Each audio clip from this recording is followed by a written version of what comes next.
Om Shri Sai Ram. Hearty welcome to Sri Satya Sai Lok Seva Gurukulam classes. In that science chapter, matter in our surroundings. We already studied some basics about this. Now let us see some more things in part 2.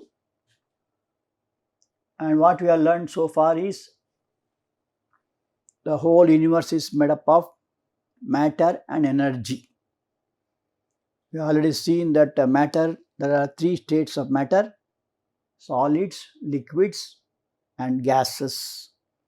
And also we have concluded in the previous class that stars like our sun consist of one more kind of matter called plasma, 4th state of matter.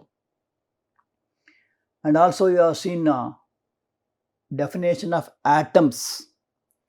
Atoms are the smallest particles of elements, and their significance means they are very small particles as far as elements is concerned, discovered by John Dalton. He has given a very beautiful Dalton's atomic theory. Of course, it underwent so many changes now, that also you have seen. And the physical states of matter: solids, liquids and gases. We have studied the properties also, how the solids will be, liquids will be, gases will be, like that. We compare the properties also. And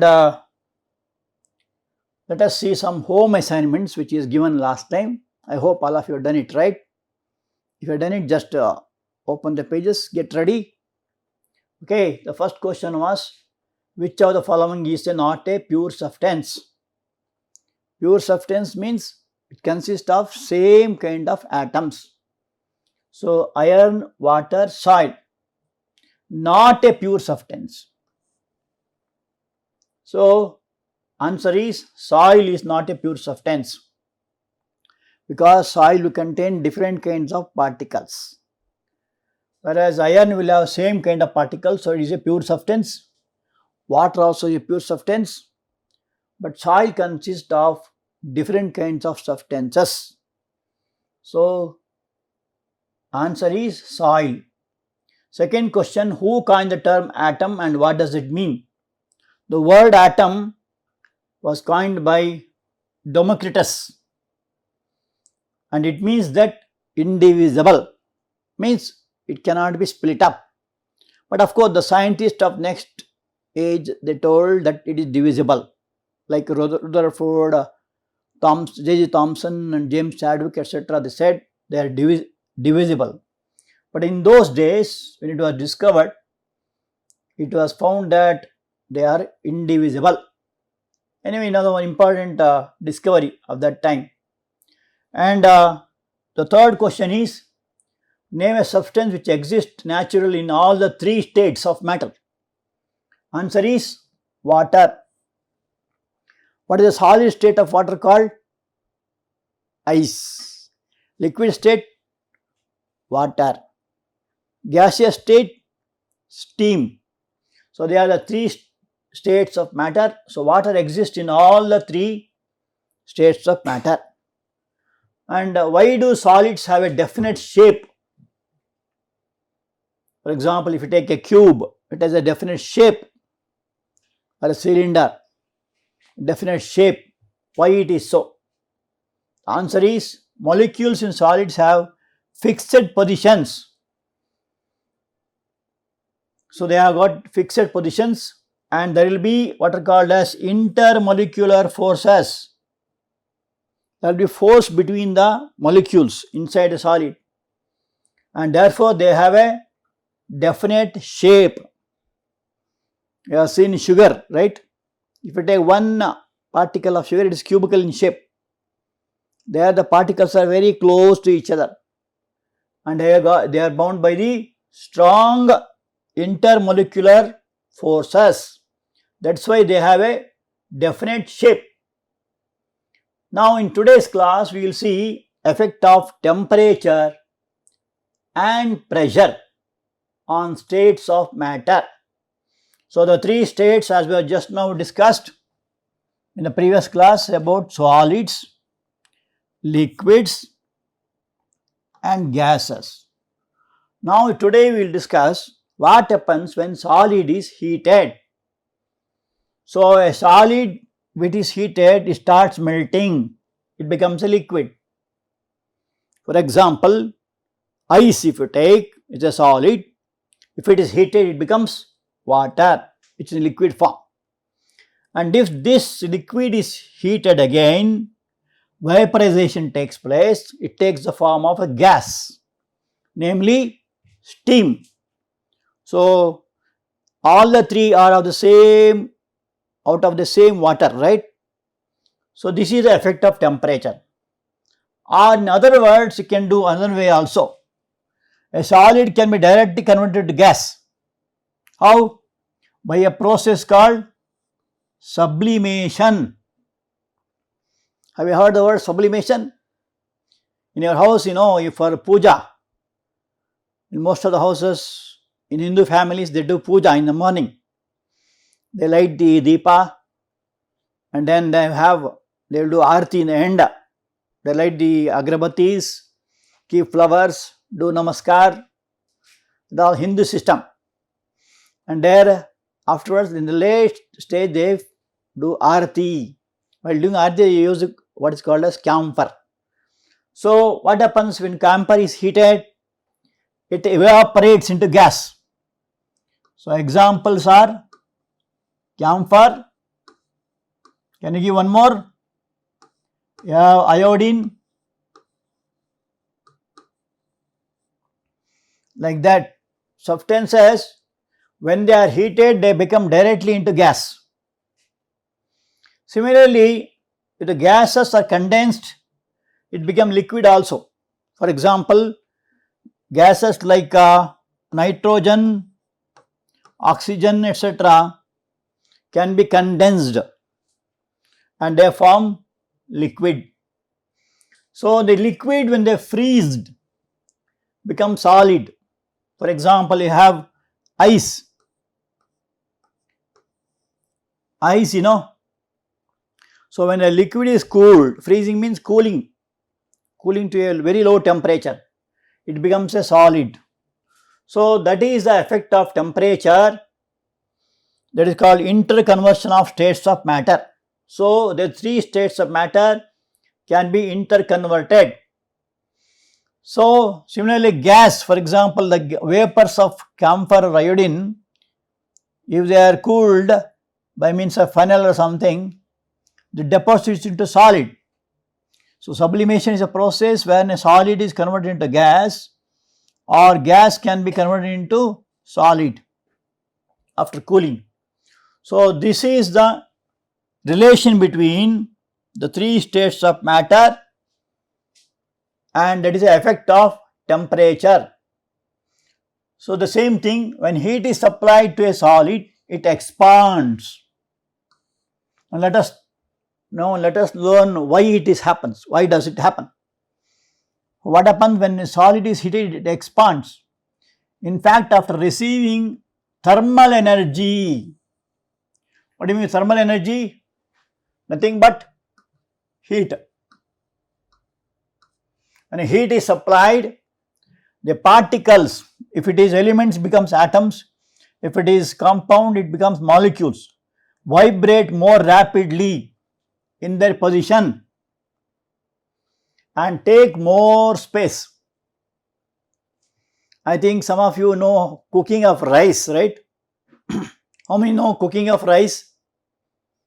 Of course, some know it, but when you prepare rice, it becomes paste. And in some cases, it will be burnt also. So you must add proper quantity of water. And before putting the rice into the water, you have to wash it. Is it not? So that all impurities present will be removed. Then only you must put into the hot water, not cold water. So what happens there? When it is put, all the rice will go and settle down in the beginning stage. When it go on heating up, the rice molecules start vibrating. So that is what is the meaning of that. Particles vibrate. You might have seen, if you observe it, of course you must cover the vessel with the lid. In case of pressure cooker also you might have seen there will be lid in that. Okay. So of course don't open the pressure cooker during the process, but other, if you prepare it from gas and all, you can see by opening the lid. What happens? The rice at the bottom start moving up due to heat, and rice molecules which are up the top will come down. So the movement starts. So when the temperature increases, the movement becomes faster. That is what is the meaning of the rapid. And the position take up more space. If particles become more energetic on further heating, they leave their fixed positions and solids melts into a liquid. So the best example, as I just now told you, ice. If you heat ice, it starts melting, and that is because of the energy given to that. So when solid becomes liquid, it can be poured into a container. As all of you know, liquids don't have any shape. It takes the shape of the container. Means what? Suppose you pour water to a tumbler, it takes the shape of a tumbler. If you put in a gas jar, take the shape of a gas jar. Test tube, that shape, like that. So it can be poured into a container, and of course it has volume, but there is no shape for it. So that is the effect of heat on liquids. Similarly, we can see in case of liquids when they are heated. This is in the case of solid when they are heated. If this liquid is heated, it converts into gas, because the kinetic energy of the particles becomes so high that they can overcome the intermolecular force within the liquid. What do you mean by kinetic energy? Energy due to motion. There are two types of energy as far as mechanical energy is concerned. One is called kinetic energy, another is called potential energy. Kinetic energy is due to the movement of the particles. So, when liquid is heated, for example, when water is heated, the molecules of water starts moving, and that is what we call it as kinetic energy becomes more, so high that they can overcome the intermolecular force. The force between the molecules inside water or any liquid, that will be overcome because of the movement. Okay, and hence it takes the shape of gas. In this case, solid become liquids. In this case, liquid become gas. And also there is a special case, as I told just a few minutes back, sublimation, where solid is converted into vapor. That is also there. And the third one, when a gas is heated, kinetic energy of the particles increases. They move freely and at a much higher speed. The intermolecular distance also increases and the volume of the gas increases if pressure is kept constant. For example, a balloon if you take, and if you heat a balloon, what happens? The molecules start moving very fast, and if you heat more, it bursts out because the pressure becomes more and the volume becomes more. So why does the volume become more? Because of the free movement of the particles. And what is the energy there? Kinetic energy. What do you mean kinetic energy? The energy due to motion, given by the formula K is equal to half mv square, where m is the mass, v is the velocity.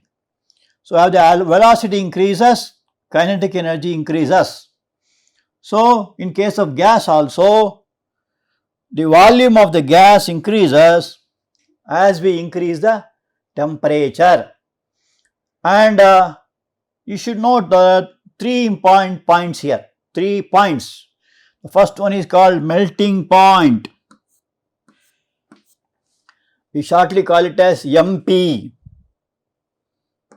MP, shortly called, not Member of Parliament. Here MP means melting point.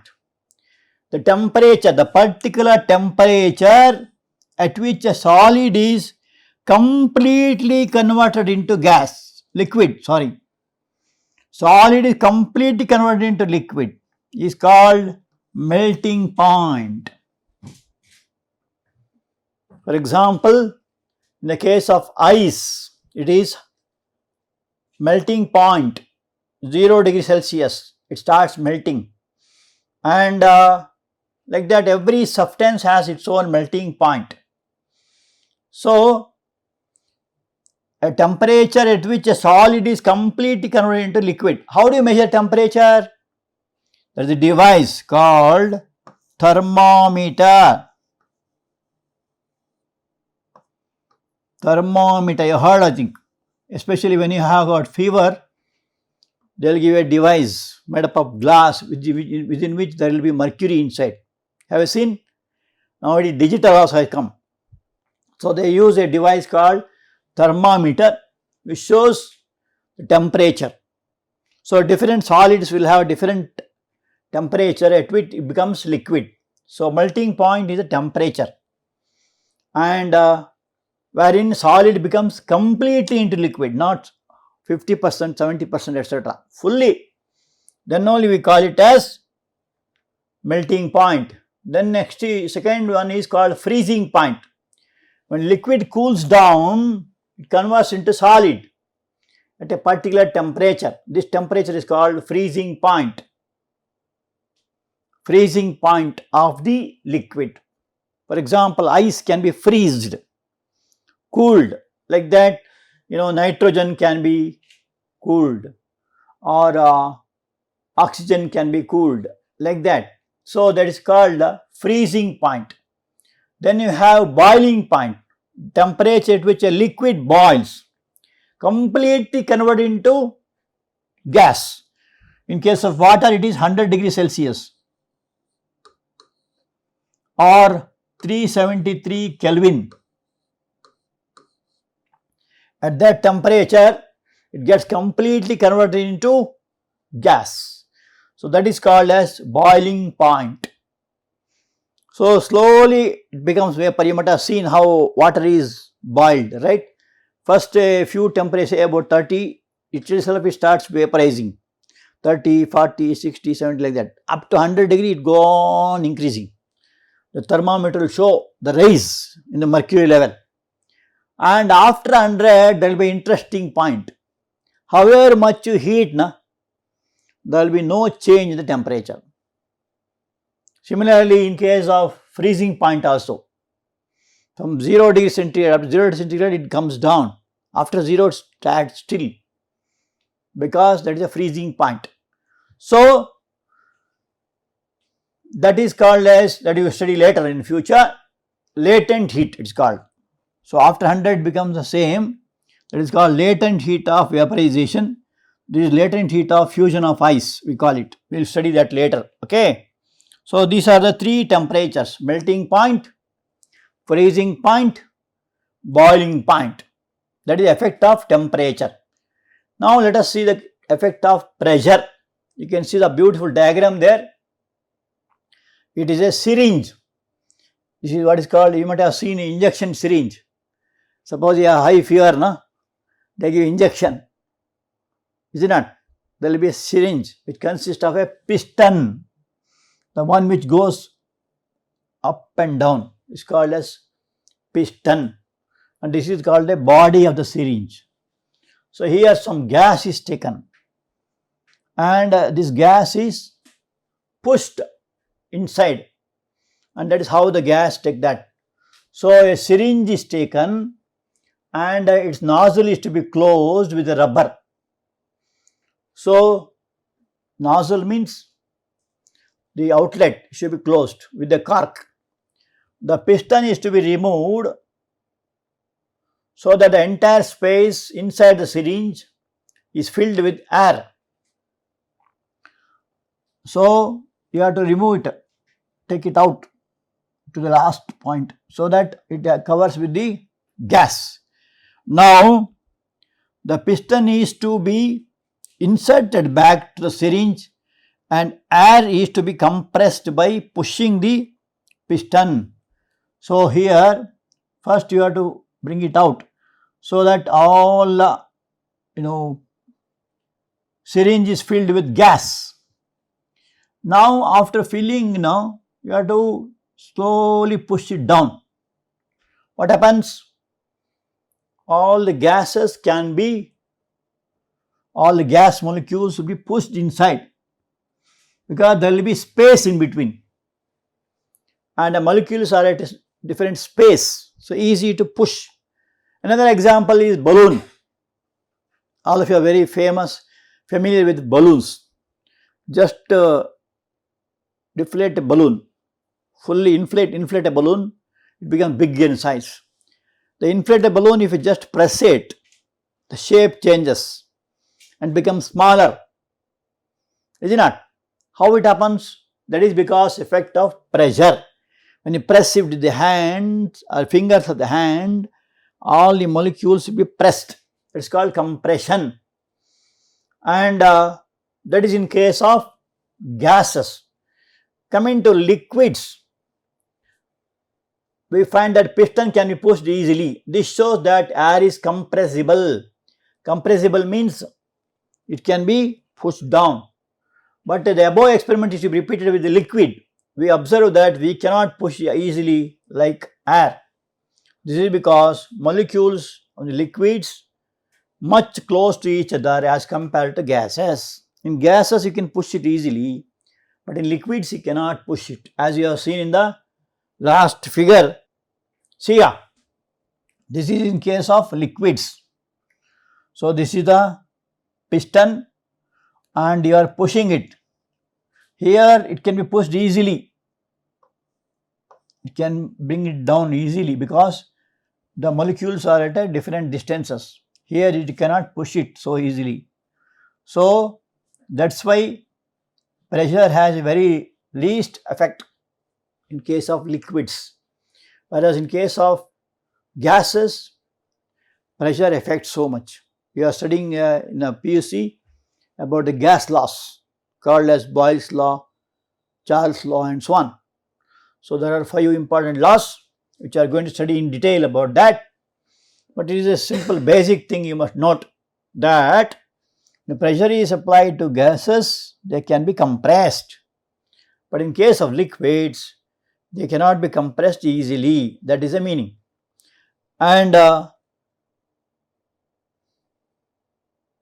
is what you have seen. Now let us see the 3 kinds of, in every substance can be classified, matter can be classified as elements, compounds and mixtures depending on the kind of substances.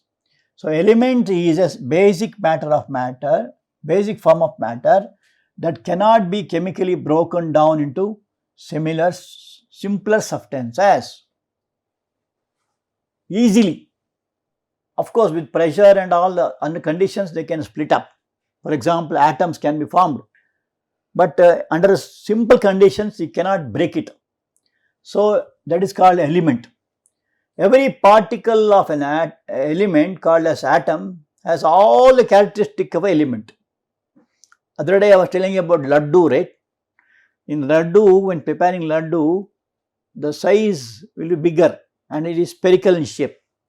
But if you break open each, what you call it as bundi, each bundi has all characteristic of the laddu. Its color, the taste, all that. Okay. And here the bundi can be compared to atoms and laddu can be compared to elements. So an element is made up of millions of atoms. Okay. And they have all characteristics. It is a pure substance and it consists of one type of atom.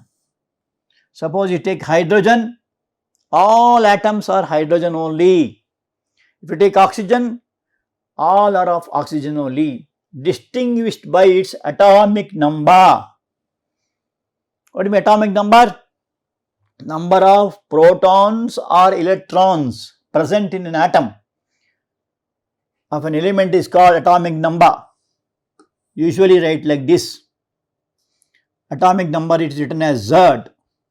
A is atomic mass. X is an element. For example, if you take sodium atomic number is 11. Atomic mass is 23. Similarly, if you take chlorine, these are all elements.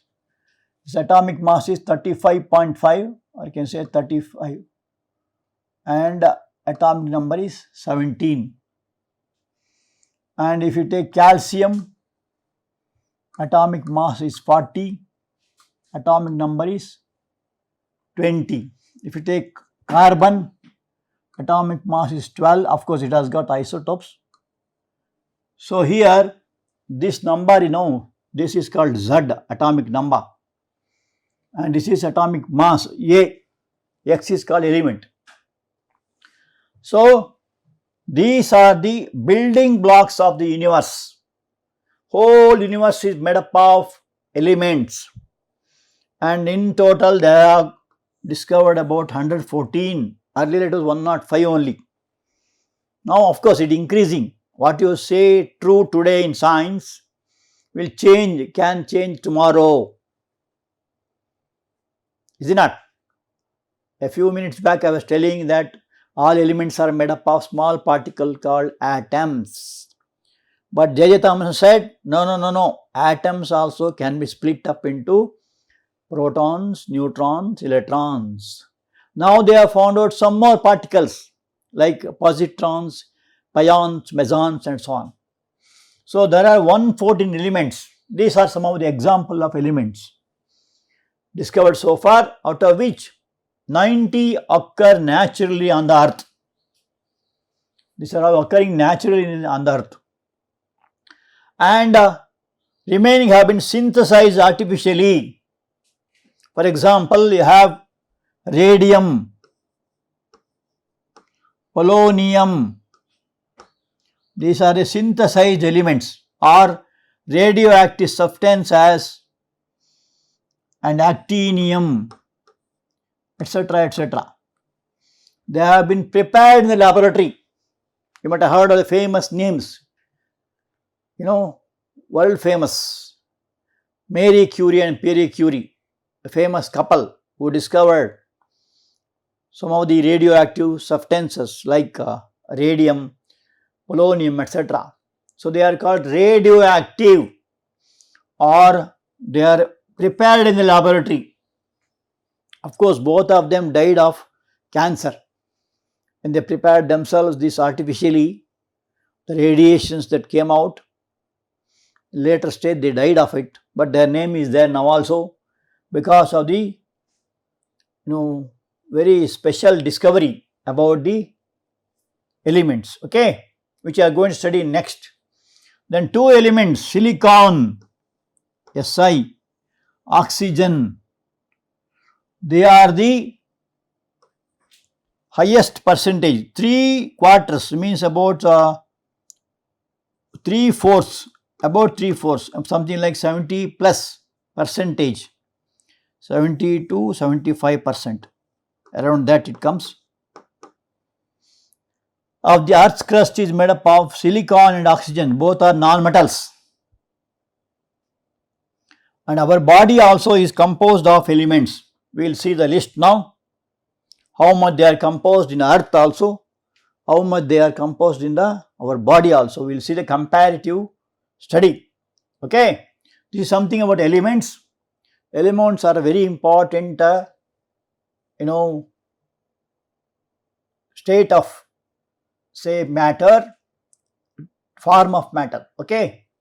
Now, in earth's crust you have so much percentage of elements. Aluminium, symbol is Al, calcium Ca, carbon C, hydrogen H, iron Fe, magnesium. These are called symbols. You are going to, I think you already studied in class 7th.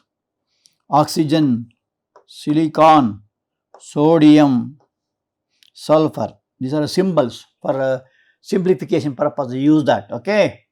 So aluminum in Earth's crust there are 6.5% by mass. That means if 100 grams is there, in that 6.5% of aluminum is there. Human body very little, less than 1%. Calcium is 3.6%. In our body it is 1.5%. Carbon is 0.03%, Earth's crust. And human body has 18.5% of carbon. And hydrogen has 0.14%. Our body has 9.5%. Iron 5% in Earth's crust. And the body has very little percentage. Magnesium 2.1%. Our body is 0.1%. Oxygen 46.6. About 46%. About that is around 50%. It is having Earth's crust. And 65% of our body consists of by mass. Silicon 27.7%. And this is human body has very little. Sodium 2.8%, Earth's crust. Human body is 0.2%. Sulfur 0.03% in the Earth's crust, and the human body has 0.3%. Anyway, you find that 46.6 and 27.7. If we add that, it will be about 74% of the Earth's crust is having oxygen and silicon. And similarly in our body, if you take 65% of oxygen is there. How it will be? That is the gas which we inhale while taking breathe. Na? We must be grateful to the Creator for creating this beautiful human body, what you call. No, such a wonderful mechanism it has. How wonderful the nose, it takes only oxygen. So carefully it selects. Of course, we can't see the gases in the atmosphere, but we feel it. So 65% of oxygen is there in our body while we take breathing, that is made use of. And these are different substances that are present in the Earth's crust and also in the human body. So these elements are very, very important. Coming to the second type of substance, namely compounds. A compound is substance formed when two or more than two elements are chemically combined. It is defined as a pure substance made from two or more elements chemically combined together in a definite proportion by mass. For example, water is made up of elements hydrogen and oxygen. Formula is H2O. When you take mass, 2 grams of hydrogen combines with 16 grams of oxygen and the ratio becomes 1:8. 1:8 by mass. By volume, it is 2:1 by volume. Anyway, the ratio is definite proportion. Similarly, but the properties of water are different from that of hydrogen and oxygen. Hydrogen is a combustible gas. Oxygen is a supporter of combustion.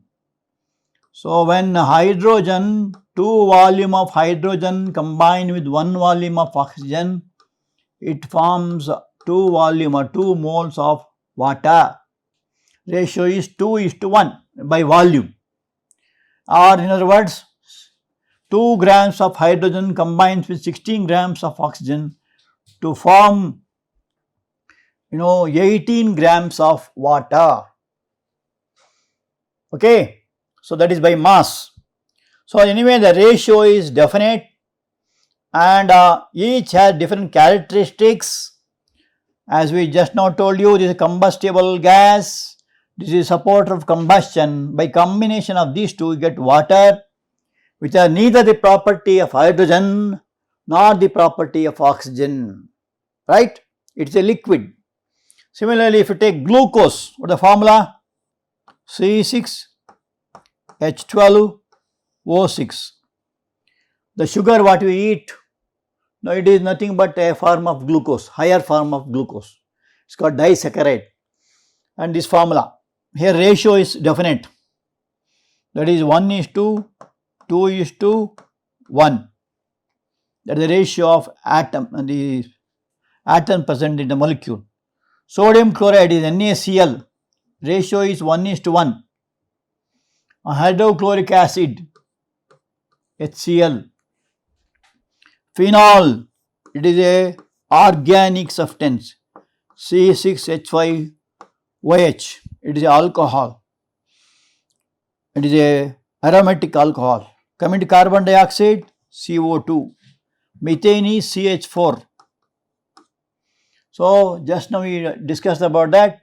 When two or more, so here it is more. This in case the glucose is having three type of elements: carbon, hydrogen, oxygen. Here it is two. Two or more element combined forms a compound. It is a pure substance made from two or more elements. Here pure substance means consisting of the same type of atoms. So that is about compounds. So these are some of the examples. Still there are so many examples in the form of, say, acids, bases, salts, etc. There are hundreds of them which are going to study later, and that is about compounds. And coming to what is called as mixtures, in our daily life we deal with the large number of substances. The majority of them are not pure substances. They are a mixture of two or more pure substances. For example, sand is there, sand and water, or sugar in water, etc., etc. All these are called mixtures. And one figure here shows how elements are separated from each other. Say hydrogen, if you say, is a molecule of hydrogen. Note the difference between molecule of hydrogen and atom of hydrogen. Atom of hydrogen means H. When there are two atoms, we have a molecule of hydrogen. Actually, hydrogen does not exist in a single atom. Of course, there will be what is called nascent hydrogen, which is produced at that time. But actually, they exist in the form of a molecule. The formula is H2. Similarly, oxygen also. These oxygen molecules consist of two atoms. All the gases like hydrogen, oxygen, nitrogen, chlorine, these are called diatomic gases. Diatomic means what? Having two atoms. Can you name one molecule with three atoms? Very famous gas that is in atmosphere. Anybody? Gas. Answer is ozone, O3. It is a molecule having three atoms. Very famous gas in the atmosphere, and it is a very protective gas also for the Earth's crust, Earth's layers. And coming to compounds, for example, here water H2O is formed by two atoms of hydrogen combined with one atom of oxygen, form H2O. These are all H2O molecules. The same thing, the ratio changes, 1:1, H2O2. Then it forms hydrogen peroxide, H2O2. All of you might have experienced when a wound takes place, they put hydrogen peroxide as a disinfectant. Is it not? Similarly, mixture, coming to mixtures, hydrogen and oxygen separated becomes, all put in a vessel, we forms what is called as mixture. And the same thing, if they are chemically combined, forms hydrogen peroxide or water. So this is water, this is hydrogen peroxide, Water has a formula H2O. Hydrogen peroxide has a formula H2O2. Suppose you put in a vessel or a balloon or etc. We find they are a mixture. And one famous mixture what you eat in the evening snacks, it's also called mixture. What do you call it as chow chow?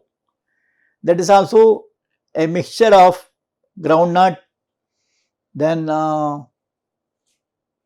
different kinds of coriander leaf and different kinds of substances joined together form chow chow. That is called mixture. Why it is called mixture? The substances are not in definite proportion. So they are not pure substances. The property of groundnut is different. The property of coriander leaves is different. So all properties are different. Is it not? That's why it is called as mixture of two or more substances. For example, if you add sand to water, what happens? All sand particles will go and settle down. They don't mix. Is it not? And even if they mix, some of the particles will go down. So that is what is called as a mixture. Similarly, sugar in water. Of course, it is a special type of mixture. Of course, it is a homogeneous mixture, which we are going to study later. So, anyway, these are all called mixture because the proportion is not definite. But in case of compounds, the proportion is definite. Okay. And now, let us see some home assignments. Why gases are more compressible as compared to solids? First question. Second question, how can you change water into ice? Third question, classify the following into elements, compounds and mixtures. Aluminum, carbon, granite, water, silicon, carbon dioxide, air and sugar. Last question, how does an element differ from a compound? Okay, come prepared.